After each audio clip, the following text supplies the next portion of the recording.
ओम शांति। ओम शांति। आज बाबा के 16/10/2023 के महावाक्य प्रातः मुरली। ओम शांति। बाप दादा मधुबन। बाबा ने कहा, मीठे बच्चे जी बाबा, ज्ञान का सुख 21 पीढ़ी चलता है, वह स्वर्ग का सदा सुख भक्ति में तेरो भक्ति से अलग काल का सन भंगुर सुख मिलता है। बाबा ने कहा, ज्ञान का सुख 21 पीढ़ी चलता है, वह स्वर्ग का सदा सुख भक्ति में तीव्र गति से अलग काल सन भंगुर सुख मिलता है। भक्ति में तीव्र भक्ति करेंगे ना, तेज भक्ति करेंगे जब भी थोड़े समय का सुख मिलता है। प्रश्न दिया बाबा ने, किस श्रीमत पर चलकर तुम बच्चे सतगति को प्राप्त कर सकते हो? उत्तर दिया बाबा ने, बाप की तुम्हें श्रीमत है, इस पुरानी दुनिया को भूल एक मुझे याद करो। इसी कोई बलिया जाना अथवा जीते जी मरना कहा जाता है। इसी श्रीमत से तुम श्रेष्ठ श्रेष्ठ बनते हो, तुम्हारी सतगति हो जाती है। साकार मनुष्य की सतगति नहीं कर सकते, बाप ही सबका सतगति दाता है। गीत आया है, ओम नमो शिवाय। मैं आत्मा शिव बाबा को नमस्कार करती हूँ। ओम शांति। बच्चों ने गीत सुना, गाया जाता है ना, ऊंच भगवान है। अब भगवान का नाम तो मनुष्य मात्र नहीं जानते, भगत भगवान को नहीं जानते, जब तक कि भगवान आकर भक्तों को अपनी पहचान ना दे। नहीं तो जिसकी मंदिर में पूजा करा उसने भगवान कहने लग जाए ना, अंधेरे में पता को नहीं। तो यह तो समझा गया है, ज्ञान और भक्ति अंतर है ना, ज्ञान और भक्ति। सत्युग त्रेता है ज्ञान की प्रारब्ध। अभी तुम ज्ञान सागर से ज्ञान पाकर पुरुषार्थ से अपनी सदा सुख की प्रारब्ध बना रहे हो। फिर द्वापर कलयुग में भक्ति होती है। ज्ञान की प्रारब्ध सतयुग त्रेता तक चलती है, 2 युगों तक चलती है इस ज्ञान की प्राप्ति। 2500 वर्ष तक इस ज्ञान की प्राप्ति चलेगी। ज्ञान का सुख तो 21 पीढ़ी चलता है, वह है स्वर्ग के सदा सुख। नरक का अल्पकाल सन भंगुर सुख है। बच्चों को समझाया जाता है, सतयुग त्रेता ज्ञान मार्ग था, नई दुनिया नया भारत था, उनको स्वर्ग कहा जाता है। अभी तमो प्रधान भारत नरक हो गया है। अनेक प्रकार के दुख हैं। स्वर्ग में दुख का नाम निशान नहीं होगा। गुरु करने की भी दरकार नहीं होगी। अब तो दुखी होते, भक्ति करे हैं, गुरु बनावा है, और सतयुग में दुख नहीं होगा ना तो भक्ति की जरूरत ना गुरु बनाने की दरकार। तो बाबा ने आगे बताया, हाँ, भक्तों का उद्धार भगवान को ही करना है। अभी कलयुग का अंत है, विनाश सामने खड़ा है। बाप आकर ब्रह्मा द्वारा ज्ञान देकर स्वर्ग की स्थापना करते हैं और शंकर द्वारा विनाश, विष्णु द्वारा पालना कराते हैं। परमात्मा के कर्तव्य को कोई समझते नहीं है। मनुष्य को पाप आत्मा पुण्य आत्मा कहा जाता है। पाप परमात्मा पुण्य परमात्मा नहीं कहा जाता। महात्मा को ही महान आत्मा कहेंगे, महान परमात्मा नहीं कहेंगे। आत्मा पवित्र बनती है।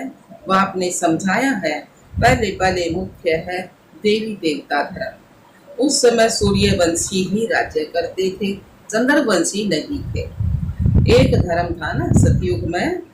तो भारत में सोने चांदी के महल थे, हीरे जवाहरातों से छतें दीवारें सब सजी हुई थी। भारत हीरे जैसा था। अभी वही भारत अब कोडी मिसल बना है। बाप कहते हैं, मैं कल्प के अंत में सतयुग के संगम पर आता हूँ। भारत को माताओं द्वारा फिर से स्वर्ग बनाता हूँ। यह है शिव शक्ति पांडव सेना। पांडव की प्रीत एक बाप से है, उन्हों को बाप पढ़ाते हैं। पांडव कौन है? हम भगवान के बच्चे। इतनी दुनिया में तम थोड़े जैसा, ये पूरा गांव है, देखो उस गांव में तम थोड़े तो बच्चे हैं। तो पांडव हमेशा सारे भारत में थोड़े बच्चे हैं ना, मतलब। तो बाबा ने क्या, और दुनिया सारी कौरव है। तो बाबा ने बताया, भारत को उन्हों को बाप पढ़ा। शास्त्र आदि सब भक्ति मार्ग की सामग्री है, वह है भक्ति कल। अभी बाप आकर सबको भक्ति का फल देते हैं। भक्ति का फल कौन सा हो गया? ज्ञान मिल गया ना। तो भक्ति का फल ज्ञान देते हैं, जिससे तुम सतगति में जाते हो। सतगति दाता सबका एक ही है। बाप को ही ज्ञान का सागर कहा जाता है। बाकी मनुष्य को मुक्ति, जीवन मुक्ति नहीं दे सकते। यह ज्ञान कोई शास्त्रों में नहीं है। ज्ञान सागर एक बाप को ही कहा जाता है। उनसे तुम वर्षा लेते हो, फिर सर्व गुण संपन्न 16 कला संपूर्ण बन जाएंगे। यह देवताओं की महिमा है। लक्ष्मी नारायण है 16 कला संपूर्ण, और राम सीता है 14 कला। यह पढ़ाई है, यह कोई कॉमन सत्संग नहीं है। सत है ही एक, वहीं आकर सत समझाते हैं। यह है ही पतित दुनिया। पावन दुनिया में पतित होते ही नहीं है। पतित दुनिया में पावन नहीं होते। पावन बनाने वाला कौन है? एक शिव बाबा। आत्मा कहती है शिवाय नमः। आत्मा ने अपने बाप को कहा नमस्ते। अगर कोई कहते शिव मेरे में है, और फिर नमस्कार किसको करते हैं? अपने माँ, वो तो फिर शिव को नमस्कार भी कराए, तो अपने आप को थोड़ी नमस्ते कराए, शिव को तो करेंगे, नमस्ते करेंगे। तो यह अज्ञान फैला हुआ है ना। और भगवान हमारे में है, सर्वव्यापी, ये कह दिया ना दुनिया वाला। अब तुम बच्चों को बाप त्रिकालदर्शी बनाते हैं, तीनों कालों को जानने वाले। तुम जानते हो सब आत्माएं जहाँ रहती हैं वह कौन सा धाम है? निर्वाण धाम, स्वीट होम। मुक्ति को तो सभी याद करते हैं, जहाँ हम बाप के साथ रहते हैं, परम धाम। अभी तुम बाप को याद करते हो। सुख धाम में जाएंगे तो बाप को याद नहीं करेंगे, क्योंकि हर तरह का सुख होगा तो वहाँ भगवान को याद नहीं करेगा ना। तो बाबा ने कहा अभी यह है ही दुख धाम, सब दुर्गति में है। नई दुनिया में भारत नया था, सुख धाम था। सूर्यवंशी चंद्रवंशी राज्य था। मनुष्यों को तो यह पता नहीं है कि लक्ष्मी नारायण और राधे कृष्ण का क्या कनेक्शन है। वह राजकुमारी, वह राजकुमार अलग अलग राज्य के हैं। ऐसे नहीं कि दोनों ही आपस में भाई बहन हैं। वह अलग अपनी राजधानी में थी। श्री कृष्ण अपनी राजधानी का राजकुमार था। उन्हों का सोमवार होता है तो लक्ष्मी नारायण बनते हैं। शादी होने के बाद नाम बदली हो जाता है ना। पहले राधा कृष्ण थे बचपन का नाम, शादी होने के बाद लक्ष्मी नारायण बनते हैं। सतयुग में हर चीज सुख देने वाली है, कलयुग में हर चीज दुख देने वाली है। सतयुग में किसी की अकाली मृत्यु नहीं होती है। आदि उम्र में सतयुग में किसी की मृत्यु नहीं होगी। सबकी 150 वर्ष की आयु होगी, और बाप के बाद बेटा कोई नहीं जाएगा। तो बाबा ने कहा तुम बच्चे जानते हो हम अपने परम पिता परमात्मा बाप से सहज राजयोग सीख रहे हैं। नर से नारायण और नारी से लक्ष्मी बनने के लिए यह सकूल है। उन सत्संगों आदि में तो कोई अहम ऑब्जेक्ट नहीं होती। जैसे कोई सत्संग वगैरह खराब है तो उसमें कोई लक्ष्य नहीं है। इस पढ़ाई में लक्ष्य है मनुष्य से देवता बनना।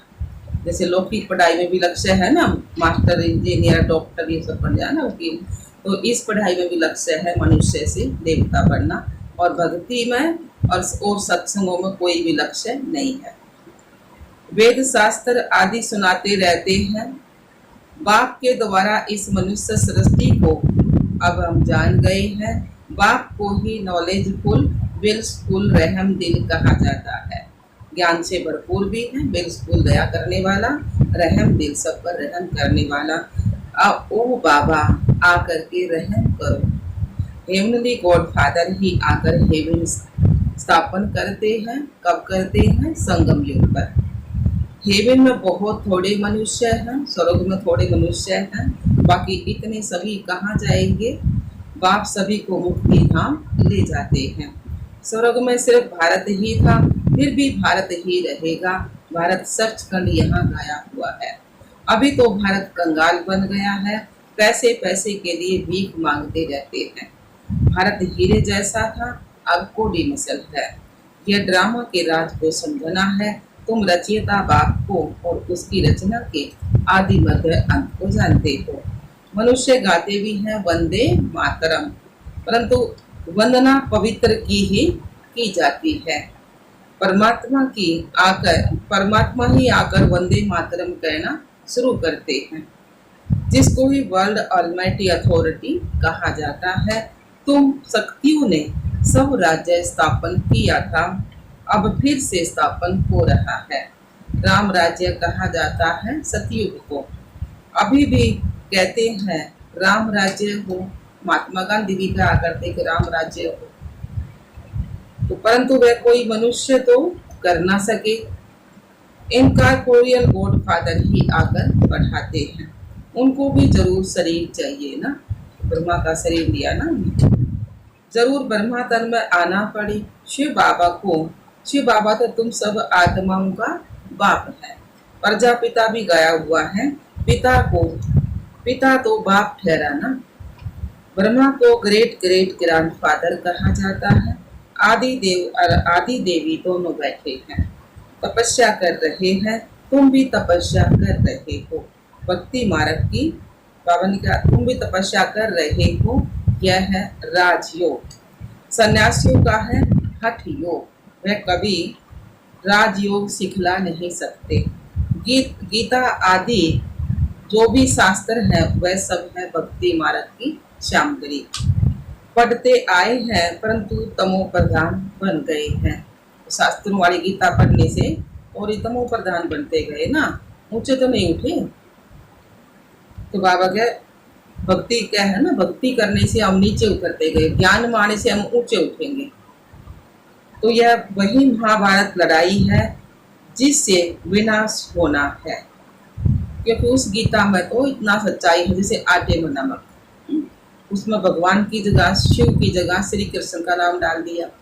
भगवान शिव है ना और कृष्ण देवता है, तो बच्चे का नाम डाल दिया, तो उससे सारा सूत्र मुझ आ गया। तो बाबा ने कहा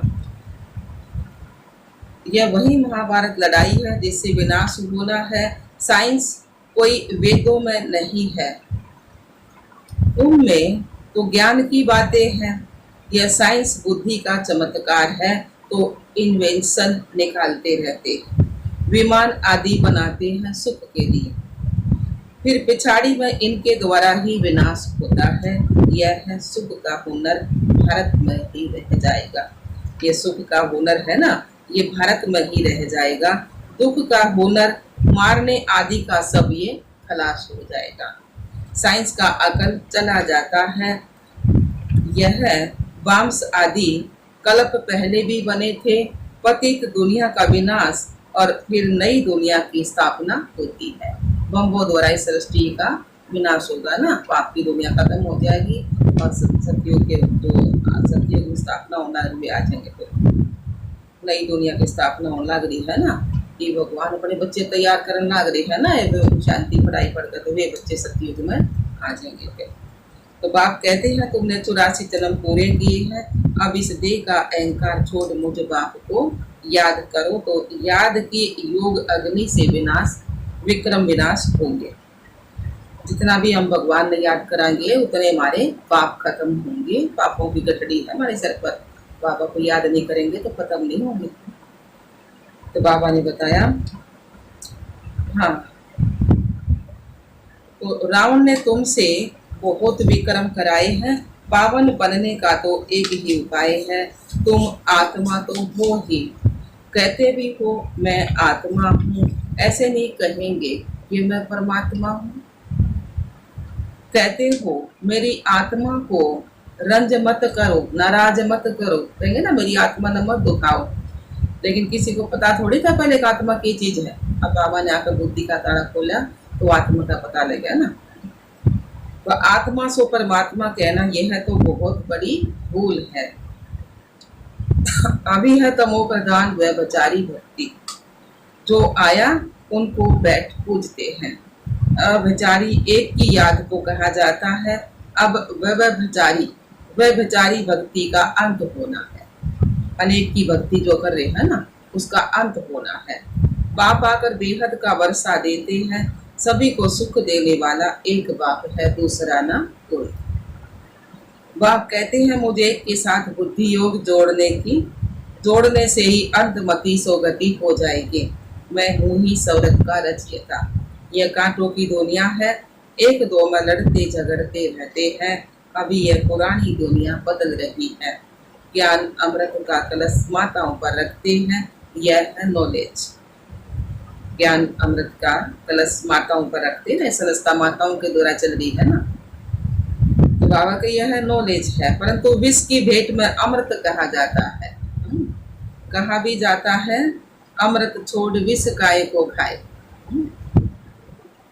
श्रीमत से ही तुम श्रेष्ठ बनेंगे, परम पिता परमात्मा आकर श्रीमत देते हैं। तो भगवान ये ज्ञान दे है, ये तो अमृत से ना।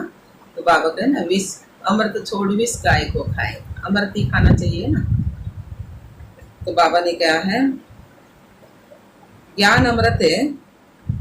हाँ, बाबा कह रहे थे श्रीमत से तुम श्रेष्ठ बनेंगे, परम पिता परमात्मा आकर श्रीमत देते हैं। श्री कृष्ण की श्रीमत से ऐसा बना है। श्री कृष्ण की श्रीमत से ऐसा बना है, यह समझने की बातें। दुनिया का है ना, श्री कृष्ण ने गीता सुनाई, लेकिन श्री कृष्ण ने नहीं सुनाई, शिव बाबा ने सुनाई गीता। तो बाबा के समझने की बातें, इस सारी पुरानी दुनिया को भूल एक बाप को याद करना है। बलिहारी भी अभी जाना होता है, इनको ही जीते जी मरना कहा जाता है। भक्ति मार्ग की बातें अलग है, वह है भक्ति कल्प। भक्ति के तो ढेर करूप है, परंतु सतगति दाता एक ही निराकार परम पिता परमात्मा है। सतगति दाता तो एक ही निराकार परम पिता परमात्मा है। साकार मनुष्य की सतगति नहीं कर सकते, सदा के लिए सुख दे नहीं सकते। सदा सुख देने वाला तो एक बाप है। यह पाठशाला है, एम ऑब्जेक्ट भी बाप बतलाते हैं, लक्ष्य भी बतलाते हैं ना कि मनुष्य से देवता बनना है। कहते हैं तुमको स्वर्ग के सुख का वर्षा मिलेगा, बाकी सब मुक्ति धाम में चले जाएंगे। शांति धाम, सुख धाम, और यह है दुख धाम। दुख ही दुख है ना, चारों तरफ नजरें फैला कर देखो तो दुख ही दुख है। यह चक्कर फिरता रहता है, इसको सौदर्शन चक्कर कहा जाता है। इस ड्रामा के चक्कर से कोई भी छूट नहीं सकता। बना बनाया अविनाशी पार्ट है हर एक का। बाप तुमको पढ़ाकर मनुष्य से देवता बना रहे हैं। फिर जितना जो पढ़ेंगे तो कोई राजा बनेंगे, कोई प्रजा बनेंगे। सूर्यवंशी डिनास्टी है ना, तो सतयुग में सूर्यवंशी थे तो कोई और नहीं थे।